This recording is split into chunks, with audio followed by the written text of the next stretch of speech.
we've got a young man on the line right now that I've known for a number of years, and I want to tell you, I just want to take one moment to give a little bit of the background because, and a little bit of similarity for me. He started off in Burlington, North Carolina, at Burlington County Stadium, and was part of the New York Giants, a rookie league, and then from there went to the San Francisco Giants, but it was the New York Giants at Coogan's Bluff at the Polo Grounds at the time, and then went from there to Seal Stadium in San Francisco, where it became the San Francisco Giants as we know them today. Then went to the St. Louis Cardinals, from the St. Louis Cardinals to the Philadelphia Phillies, from the Philadelphia Phillies to the broadcast booth, the first African-American ever to be a color analyst in television.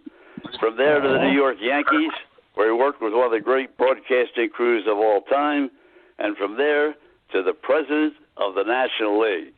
Bill White, wow. I want to tell you, there are many, many people in my life that I have met. God. Nobody has a resume like that. And the other thing was he was Willie Mays' roommate, and he also, the first time at home plate, hit a home run. Now, you can't ask for more than this.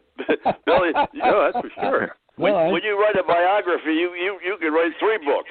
A little bit on the mind of Bill White right now as a player that wore number 15, and what an outstanding player he was. And that, of course, is Dick Allen. And I want to tell you, the one thing we could chat a little bit about is Dick Allen is not in the Hall of Fame. And, Bill, what about that? Well, I think he should be. If you look at his record, there's no reason Dick shouldn't be in the Hall of Fame. He was an excellent hitter. He was an excellent teammate. All his stats are there with everyone else's. He was on a championship team with the White Sox, I believe.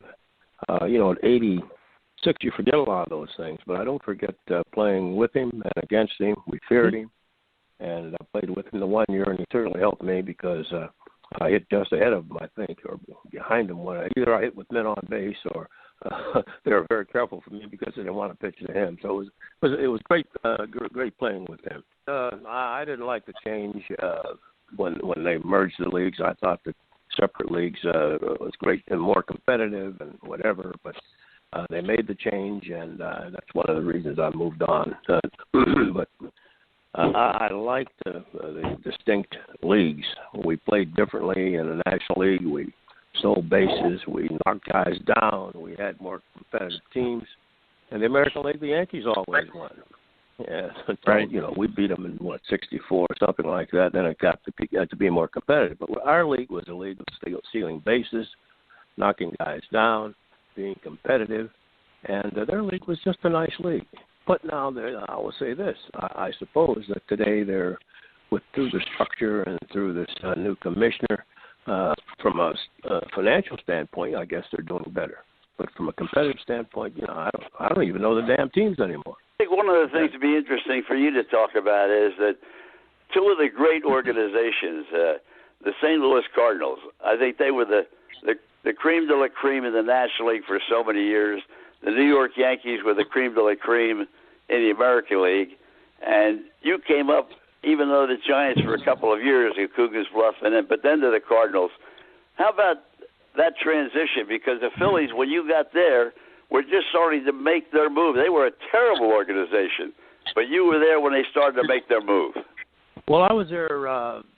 I was with the Cardinals when they started to make their move. I think it was in 1964. They had a fairly good-sized lead, wasn't it? 13 games or something like that, or with a few games left. And, of course, Gene Mauch was the manager, and we caught them and beat them by, I guess, a single game. That was a great year because I think 3 teams, the Cincinnati Reds, the Cardinals, and the Phillies, had a chance to win. And we got the Phillies in St. Louis, and Johnny Callison wasn't feeling well. We could pitch around Allen, and if you could do that, you could win. And we had Gibson, and we had Boyer, and we had Dick Groat, and we had some pretty good players. In fact, who's that left fielder we got from the Cubs? Lou Brock. That was one of the great steals of all time. Yeah.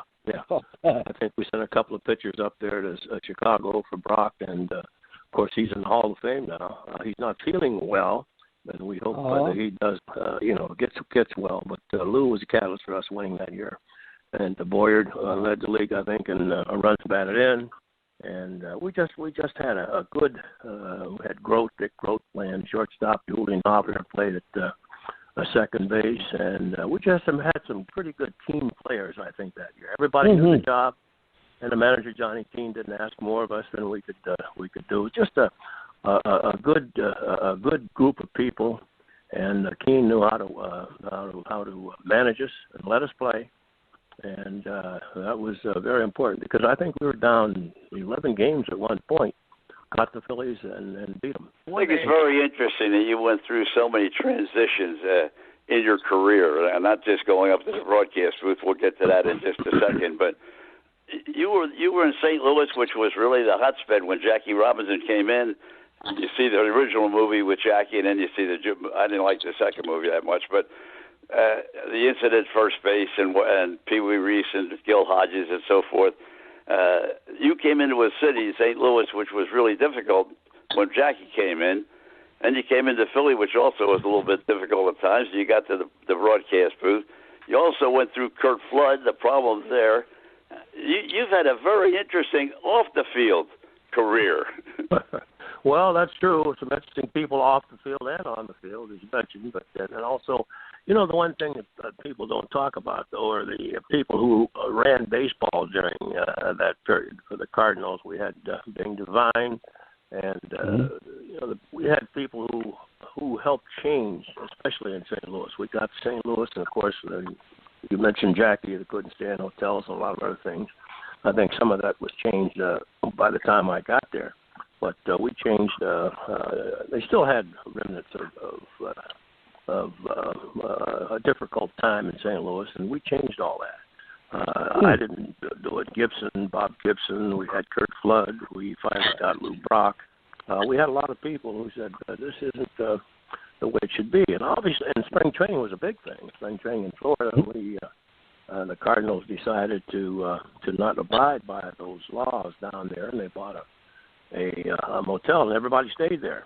And after, I think it was by 1961, 62, gradually Florida became integrated, and all the black players stayed away from the white players. And I think 13 or 14 teams in Florida. When the Cardinals said, hey, we might want to go. Bing Devine, the Cardinals, said, we might want to go to Arizona.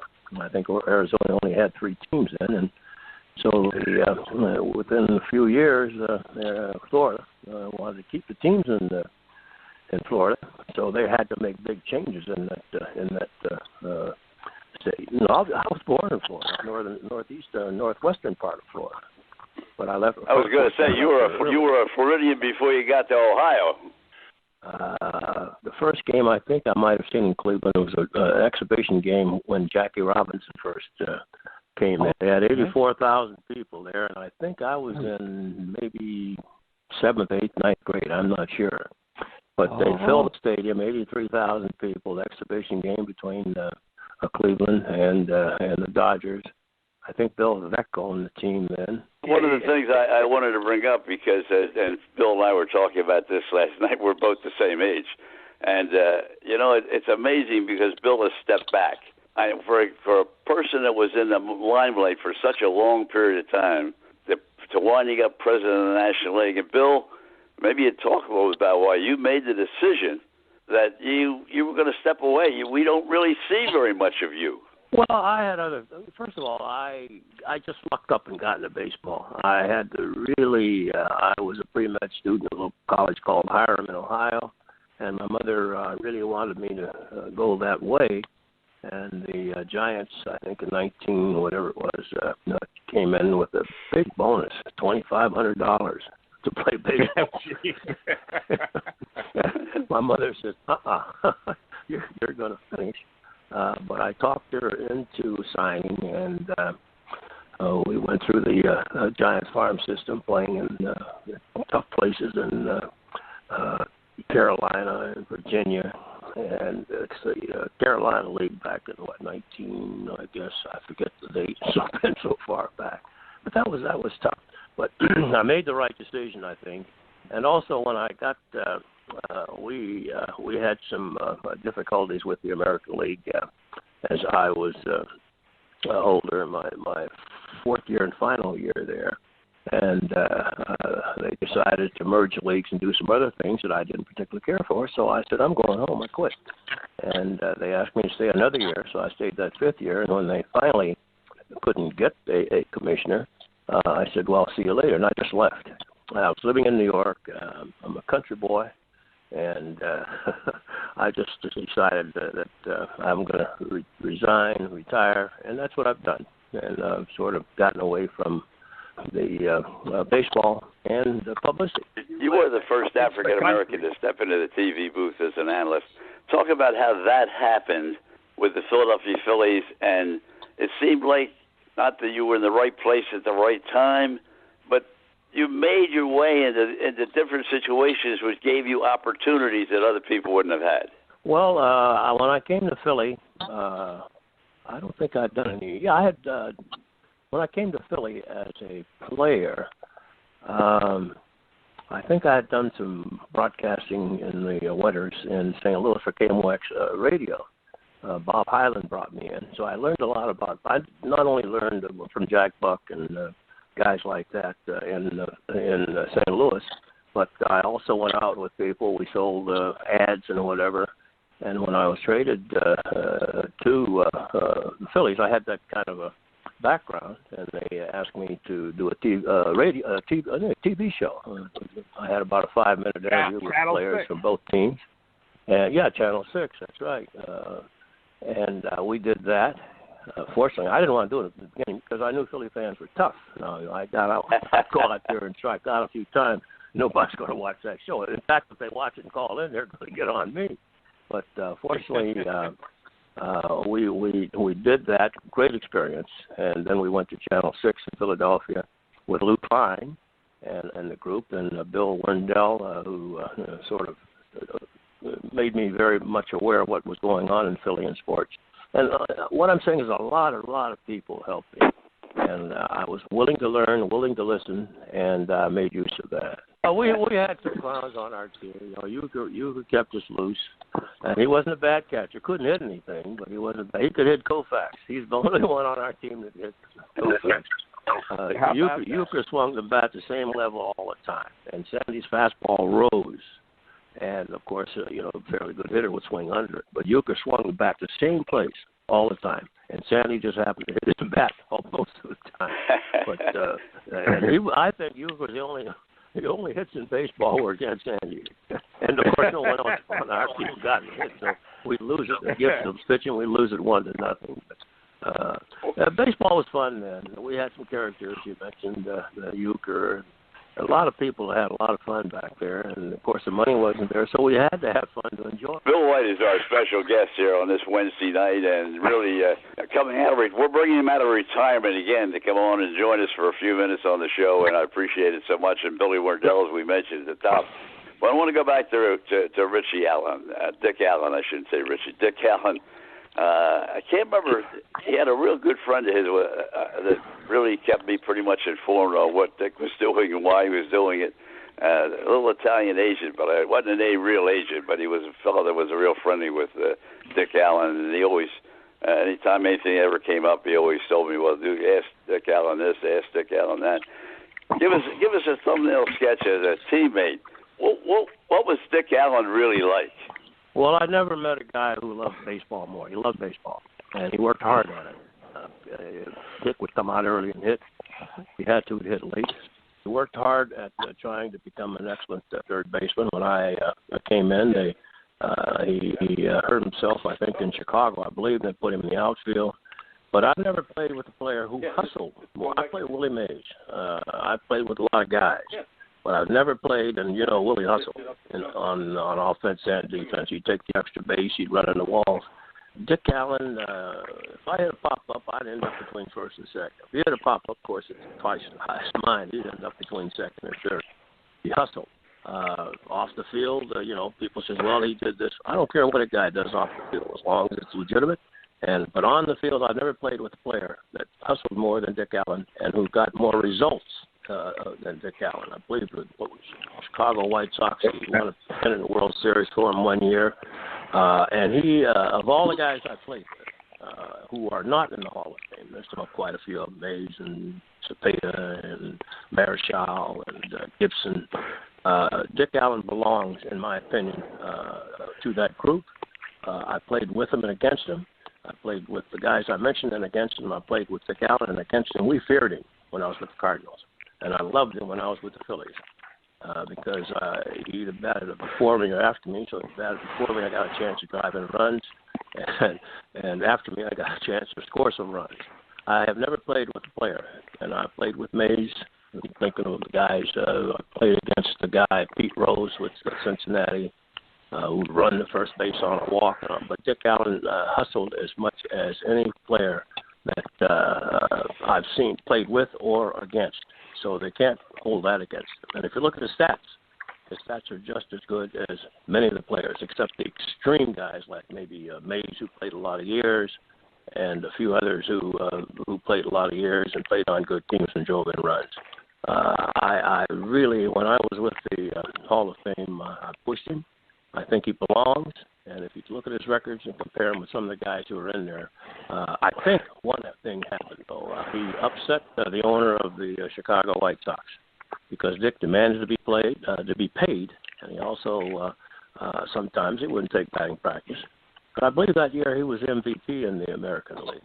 Right. But somehow he got crosshairs with the owner, and it's unfortunate that I think that owner is now on the Hall of Fame committee.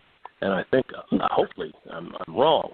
I think that's one of the reasons that Dick Allen is not in the Hall of Fame. I hope came within one vote a couple of years ago, and I think that he, of all the people that are up there now, veterans, he's a Hall of Famer in my opinion.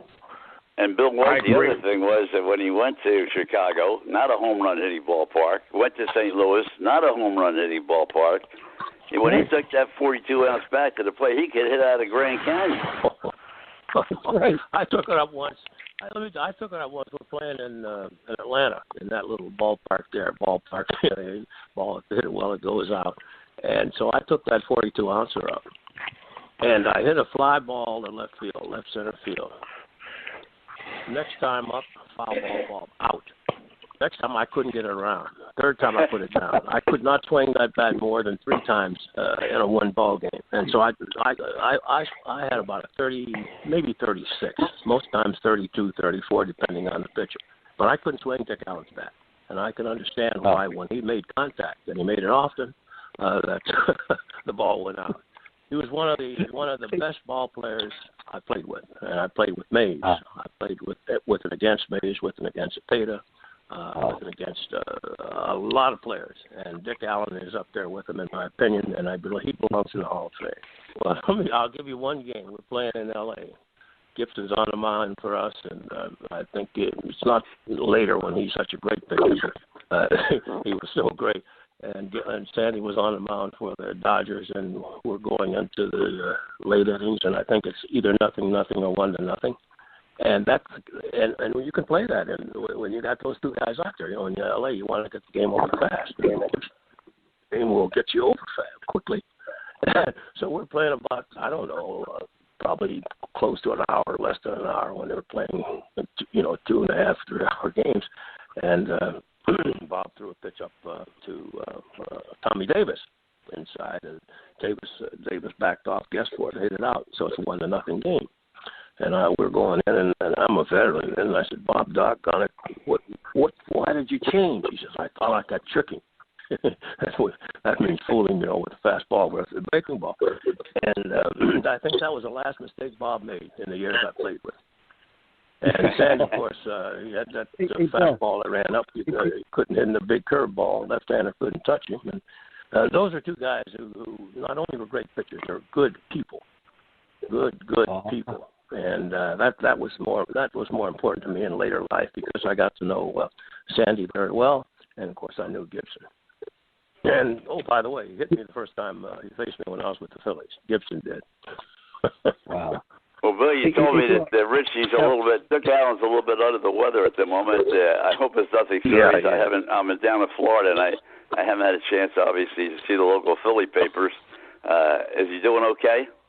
The last time I talked to him, he was. he was doing okay. And I hope that, as I mentioned, one person who I think is still associated with the Hall of Fame is not in his corner. And I hope that will change. I think from the last thing I heard, Dick needs just one more vote to be in the Hall of Fame. And he belongs that's what it was. You're right. And that person who is doing that don't belong in the Hall of Fame. Well, Bill, I want to thank you so very, very much for spending some time with us. We kept you on a little bit longer than I said when I talked to you yesterday, but I tell you, it was a great pleasure. It's a great pleasure talking about the players that we grew up watching, and you and I may be the only ones that know where Coogan's Bluff was, but but I don't even know where it was. I was there. In fact, Musial, the last time I was there, Musial hit 2 home runs in a doubleheader. One in the first game. No, he hit 3. He hit 1 in the first game and 2 in the second. And I'll tell you, I just appreciate so much you taking time for all of us to come on the show. Let me tell you, when I'd really be honest, Dick Allen gets into the Hall of Fame because he's one heck of a person, great ball player.